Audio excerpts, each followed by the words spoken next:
E esse é o Ancapso e nós vamos falar agora sobre uma figura que voltou do mundo dos mortos políticos, né? Aécio Neves. Aécio Neves nessa semana, nos últimos dias, aí ressuscitou politicamente, apareceu e coisa e tal. Quem diria que o Aécio Neves voltou aos holofotes, voltou a aparecer no jornal, né? E, de novo, eu votei no Aécio Neves em 2014, é lógico, naquela época era a alternativa que a gente tinha para Dilma, eu votei nele mesmo, não tenho vergonha disso não. Seria melhor do que a Dilma? Eu não tenho dúvida nenhuma que seria melhor do que a Dilma, mas como todos os PSDBistas antes, acabou perdendo para o PT mais uma vez, né? Então, ou seja, eu acho que é ali que foi que consagrou o fim do PSDB. E esse ressurgimento do Aécio aqui confirma uma coisa que eu venho falando para vocês há algum tempo, né? Que o Alexandre de Moraes era ressuscitar o PSDB. E eu tinha falado, inclusive, para vocês que o plano deles sempre foi dar anistia para o pessoal do 8 de janeiro, aquelas penas enormes, 17 anos, 14 anos e coisa e tal, né? Sempre era a ideia deles, depois de julgar Bolsonaro, era anistiar esse pessoal. Então repara como é que parece que é exatamente essa a jogada. O Alexandre de Moraes condenou todo mundo a penas absurdas e não sei o que lá e coisa e tal. Aí vem o PSDB, o moderado, o centro, né, o centro democrático e não sei o que lá, e nós vamos resolver a polarização do Brasil. Eu só fico preocupado, cara, porque o Alexandre de Moraes é um cara que tem um poder fudido, um poder institucional fudido no Brasil, ele manda praticamente no Brasil, e é um cara idiota, cara, o cara é burro, eles acharam que isso ia funcionar, caramba, tem que ser muito burro pra achar que isso ia funcionar, cara. Esse cara deve comer cocô no café da manhã, não é possível que ele não coma cocô no café da manhã, é muito burro esse negócio. Vamos entender esse caso aqui, por que o Aécio Neves ressurgiu nessa história? Porque não, ele sabe que ele não tem condição de ir para presidente da República, mas ele quer ressuscitar o PSDB, começando por Minas Gerais, vai se candidatar a governador ano que vem. Essa notícia foi sugerida por Caralisson, esquerdista infiltrado e várias outras pessoas. Obrigado aí ao pessoal que sugeriu notícias lá no nosso site, no visãolibertaria.com, e obrigado a você que está assistindo o nosso vídeo. Se você gosta do nosso conteúdo, por favor, deixe o seu like e se inscreva aqui no canal, né? Olha só, quem acompanha o canal sabe que eu falo disso há algum tempo. O sonho do Alexandre de Moraes, toda essa mudança que está acontecendo, inclusive tirar o Lula da cadeia. Mesmo isso foi feito com um único objetivo, de ressuscitar o PSDB. Porque ninguém perdeu tanto quanto o PSDB com o surgimento do bolsonarismo. A verdade é essa, né? O PT perdeu? Perdeu. Mesmo com Lula, mesmo se o Lula tivesse preso e coisa e tal, né? Mas tem o PT. O PT tem a posição dele no espectro político ali preservado. O PSDB deixou de ter sentido. Não fazia mais nenhum sentido o PSDB, porque, né, simplesmente o PSDB se vendia como uma direita no Brasil em oposição ao PT, mas agora que o PT está enfraquecido, não fazia sentido mais o PSDB. Então qual foi a estratégia deles? Ressuscitar o Lula para tirar Bolsonaro a qualquer custo, destruir Bolsonaro a qualquer custo, e aí o PSDB iria ressuscitar, ia voltar o PSDB a ser a coisa. Eu falo isso aqui no canal há um tempão que eu falo isso aqui, e aparentemente é exatamente isso, né?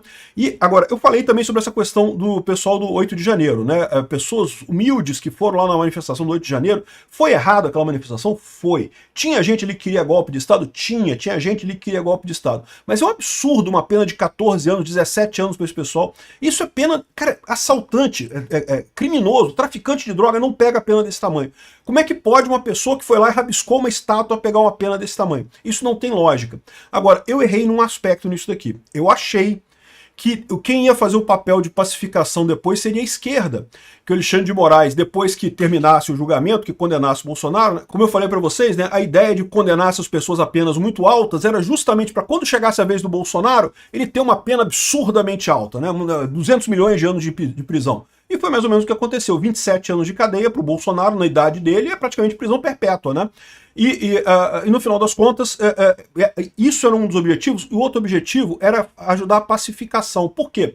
Eu achei errado, reconheço meu erro, que seria o governo Lula que faria a pacificação, que o Lula ia fazer um indulto para pacificar o país e liberar o pessoal do 8 de janeiro e coisa e tal. Mas, olha só, faz sentido, se encaixa perfeitamente com a história. Quem é que está fazendo a pacificação? O Aécio. O Aécio é o nosso pacificador, meu amigo. Aécio, Temer e Paulinho da Força são os pacificadores do Brasil, que vão pacificar o Brasil, soltando o pessoal do 8 de janeiro. Eles já estavam planejando fazer isso de qualquer forma. É uma pena absurda, uma pena que não tem sentido nenhum isso daí. Mas vão deixar Bolsonaro eles querem manter. Eles vão dar um jeito de fazer uma coisa para manter Bolsonaro preso, porque eles sabem que se Bolsonaro tiver qualquer expectativa de concorrer, eles perdem. Então eles vão manter Bolsonaro preso e vão liberar o pessoal do Rio de Janeiro e dizer, não, que nós somos os pacificadores. Pacificador de cu é rola, caralho. Aécio, se retorne à sua insignificância. Você não é mais significativo no cenário político brasileiro. Perder uma eleição para Dilma daquele jeito é para matar mesmo. Não tem jeito, né? Aí tá aqui, ó. De olho em 2026, Aécio usa propaganda do PSDB para atacar Zema. Então tá mais do que na cara. O Aécio quer voltar para o estado de Minas Gerais. Ele tá consciente que vai voltar para Minas Gerais. Não vai ser para o governo do Brasil. Ele sabe que não tem chance nenhuma de tentar a presidência do Brasil, mas talvez Minas Gerais ele tenha, né? O pessoal lá em Minas, ele é lá de Minas, ele tem uma base eleitoral grande lá em Minas. Eu não sei quem são os candidatos para o ano que vem, quem é que vai substituir o Zema. O Zema, vocês lembram, é o atual presidente, o atual governador de Minas Gerais, mas ele não pode concorrer novamente. Então ele tem que indicar alguém, e você indicar alguém é sempre mais fraco do que você concorrer você mesmo, né? Então eu não sei quem que o Zema vai indicar lá para Minas Gerais, mas o Aécio é um obstáculo considerável. E é isso que eles estão querendo vender. De novo, o ressurgimento do PSDB. O PSDB ressurgindo das cinzas, graças à morte completa do bolsonarismo, e o Aécio pagando de pacificador. O Aécio é o pacificador. Faz muito mais sentido do que ser o Lula. Como eu falei para vocês, não é o Alexandre de Moraes, ele não é de esquerda. A verdade é essa. O Alexandre de Moraes não é de esquerda. Ele é ou melhor, o Alexandre de Moraes não é de extrema esquerda como o Lula. O Alexandre de Moraes é de centro-esquerda, é o PSDB. Então, ou seja, é natural que ele quisesse que o pacificador seja o PSDB. Mas, de novo, eles estão fazendo isso errado, tá? Eles não esperavam ter que fazer isso tão rápido agora. Eles achavam que iam conseguir fazer esse processo todo de pacificação ano que vem. Né, porque faz muito mais sentido. Ano que vem é o ano da eleição, então o Aécio emergir como o pacificador daria muita força para ele na eleição no ano que vem, né, para ele, para o Temer, para o pessoal do PSDB, ali, da centro-esquerda brasileira. Né? O problema é que a pressão pela anistia foi tão grande que eles tiveram que acelerar o processo. Pegamos eles no contrapé. Até o show que eles armaram esse domingo foi armado em cima da hora. Vocês podem ver, eles não esperavam, eles tinham planejamento de fazer esse tipo de show, de chamar artista para ser contra a anistia e coisa e tal, mas eles tinham esse planejamento mais para frente. Eles achavam que eu fazer isso mais para frente, com mais calma, né? Mas não conseguiram segurar, porque a pressão pela anistia foi tão grande que eles tiveram que acelerar o processo, tiveram que andar com o processo. Então a gente está pegando esse pessoal no contrapé, o que é uma boa coisa. Isso tem uma chance grande de a gente conseguir passar isso daqui. O Aécio, meu amigo, sinceramente, é o que eu falo para vocês, o que me assusta nessa história é esse pessoal ter pensado que ia dar certo isso, ter achado que isso ia dar certo, mas não vai dar certo de jeito nenhum. Pode ser que o Aécio ganhe a eleição em Minas Gerais? Eu vou falar para vocês, é possível sim, é possível. Eu não sei quem são os candidatos ano que vem, a gente não tem muitos candidatos fortes. Se for o Nicolas ganha.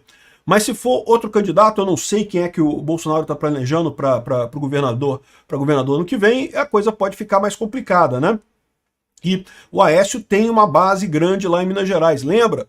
É o que eu falo sempre para vocês, tem que lembrar que base, você ter pessoas, cabos eleitorais que vão na casa das pessoas pedir para fulano votar, não, vamos lá fulano, vamos votar aqui para ajudar, não sei o que lá, esse tipo de coisa, isso tem valor, isso gera voto. Por quê? É lógico que as pessoas politicamente engajadas, como eu, como você, como quem curte política, a gente já vai votar em alguém, não precisa ninguém falar com a gente.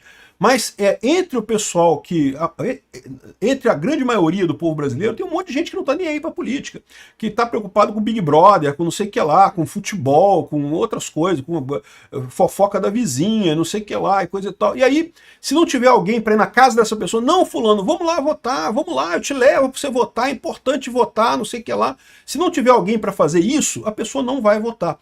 E isso eu tô falando da parte honesta, tá? Você convencer a pessoa a votar honestamente é uma coisa, não tem nada de errado. O que a gente sabe que acontece algumas vezes é que nesse papo de convencimento tem a compra do voto. A pessoa chega ali e fala, não, vai lá fulano, se você votar em fulano eu te dou 100zão aqui, ó. E isso não pode, isso teoricamente não pode, mas acontece pra caralho, vocês sabem, né? No interior do Brasil isso acontece pra caramba. Então, de um jeito ou de outro, é importante você ter a pessoa que é o cabo eleitoral que vai lá na comunidade, vai lá na cidade pequena, vai lá na comunidade rural e coisa e tal, e convence as pessoas a irem votar. E o Aécio tem isso lá em Minas. Isso é uma coisa que a gente não pode desprezar.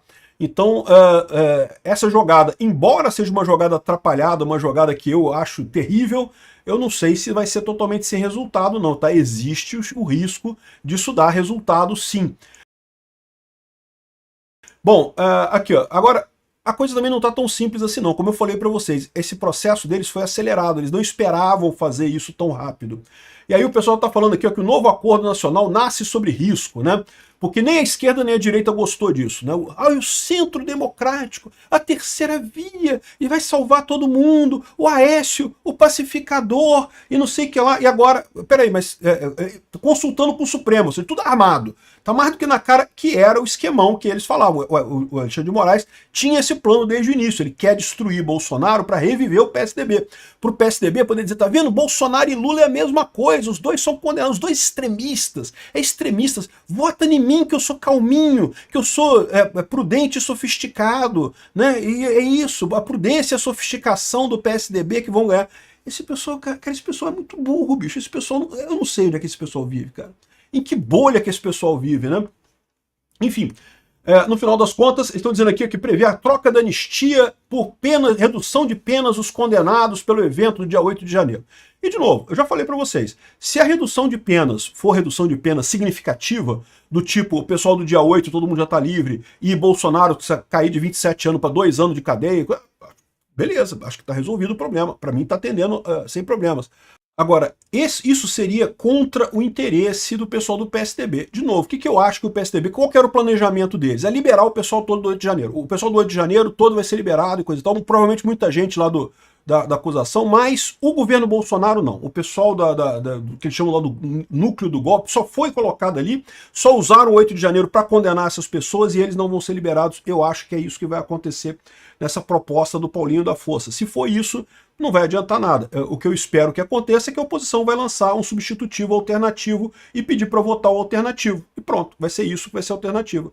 Né? E isso pode ser feito, vocês sabem, né? Não é obrigatório. Embora o Paulinho da Força seja o relator designado pelo Hugo Mota, não tem nada que impeça que alguém na oposição faça também um substitutivo para apresentar pelo PL da Anistia e proponha alguma coisa diferente, ou até o texto original lá do Crivella, que, como eu falei, também baixa a pena do Bolsonaro por uns 2 anos de idade, né? Os 2 anos de pena, né?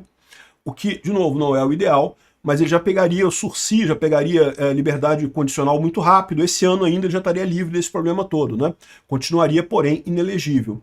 Bom, aqui, ó, e aí outra coisa curiosa, né? O Paulinho da Força é outro que foi destruído pelo bolsonarismo, né? O Paulinho da Força era um cara que ele é sindicalista, mas é o sindicalista do PSDB. É um sindicalista mais pro lado da centro-esquerda, né? E ele perdeu a última eleição. Ele entrou na suplência da suplência de não sei o que lá e tá no Congresso por voto puxado em terceiro grau de alguém ali. Uma coisa absurda esse cara ter alguma relevância no país. Botaram ele para relatar esse PL. Por quê? Porque a ideia era ajudar o PSDB, a fazer o esquema de ajudar o PSDB, né? Porém, eles já estão vendo que vai ser difícil aqui. O PL da Anistia, semana que vem tem mais uma guerra. Quem está falando isso é o pessoal da esquerda. Aqui, ó, em meio à votação de urgência da tramitação do projeto de lei da Anistia, por 311 votos, isso é bom, é importante notar, tá? Foi 311 votos, foi voto pra caramba, tá? O deputado federal Chico Alencar já projetava mais uma guerra para a semana que vem. O julgamento do Supremo nem foi concluído, falta o acordo, nunca houve na história uma anistia nesses termos, precoce, acelerada, sem nenhum pacto nacional. É o que eu estou falando para vocês. Eles tinham todo um planejamento para fazer isso mais adiante. Até esse show que eles estão fazendo para domingo agora, que está numa correria danada, porque, né? Se eles tivessem um planejamento melhor, podia fazer um show mais planejado, com mais antecedência, coisa e tal. Iam angariar mais pessoas, né? No pão com mortadela musical que eles estão fazendo em Copacabana esse final de semana, né? Mas eles precisaram acelerar porque a força pela anistia está muito grande. Deu errado o plano deles. 311 votos é muito voto, é o que eu falei para vocês, eles ficarem emparedados, né? Aí eles estão chateados, estão dizendo que vai ser uma briga na semana que vem. E vai ser uma briga. E é por isso que eles estão jogando tudo agora, com esse negócio da pacificação do Aécio e coisa e tal. Aqui estão brigando com os ministros, o Planalto vê omissão de ministros, aprova voto de suplentes pela anistia. de novo, incomodou. Eles sabiam que a anistia ia passar, a urgência ia passar, só que eles não esperavam que fosse passar com tantos votos.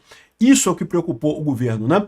Então é isso daí. É isso que eles estão tentando. Eles vão conseguir? Não, eles não vão conseguir. Não vão conseguir o que eles querem.